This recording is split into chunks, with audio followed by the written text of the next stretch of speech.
वहीं भारतीय जनता पार्टी के प्रदेशाध्यक्ष सीपी जोशी ने पार्टी के प्रदेश पदाधिकारियों की घोषणा की है। नई टीम के विस्तार में 10 उपाध्यक्ष, 5 महामंत्री, 13 प्रदेश मंत्री, 1 कोषाध्यक्ष और 1 सह कोषाध्यक्ष बनाया गया है, जिसमें नारायण लाल पंचारिया, ज्योति मृधा और नहार सिंह जोधा समेत 10 लोगों को उपाध्यक्ष बनाया। तो वहीं दामोदर अग्रवाल, जितेंद्र गोठवाल, श्रवण सिंह बगड़ी, संतोष अहलावत और ओम प्रकाश बढ़ाना को प्रदेश महामंत्री की जिम्मेदारी सौंपी गई। इधर मंत्रियों में भूपेंद्र सैनी, अनसुईया को स्वामी, स्टेफी चौहान, मिथिलेश गौतम, आयदान सिंह भाटी को जिम्मा सौंपा गया, जबकि प्रदेश कोषाध्यक्ष पंकज गुप्ता और सह कोषाध्यक्ष अनिल सिसोदिया को बनाया गया है।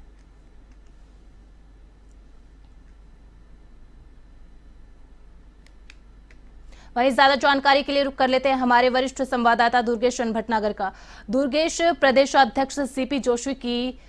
एक तरीके से मौजूदगी में या कहूं अध्यक्षता में एक नई टीम का विस्तार किया गया है, इसमें कौन कौन से बड़े नाम शामिल है? देखिए अमीशा, जी, पिछले कई समय से लग रहा था कि क्योंकि मुख्यमंत्री के तौर पर ब्राह्मण चेहरा सामने लेके आई थी बीजेपी और प्रदेश अध्यक्ष पद पर भी ब्राह्मण चेहरा है, तो ऐसे में माना जा रहा था कि जो सीपी जोशी है उनको बदल के कोई नया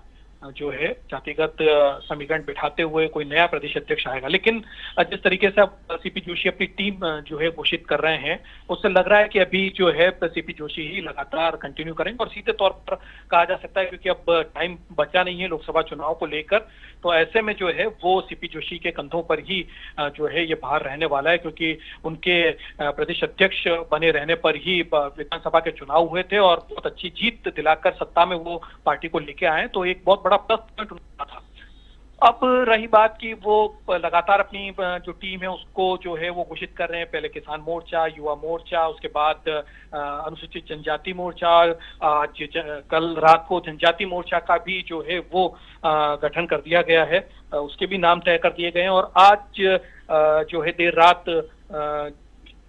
पदाधिकारियों की जो है वो भी सूची जारी कर दी गई। देखिए, नारायण पंचारिया हैं, उनको जो है प्रदेश उपाध्यक्ष बनाया हुआ है, पहले भी वो जो है वो लगातार संगठन के काम में लगे हुए थे और उसके साथ साथ बाबा बालकनाथ जो कि विधायक हैं उनको भी जो है उपाध्यक्ष बनाया गया है। मुकेश दाधी जो लगातार संगठन में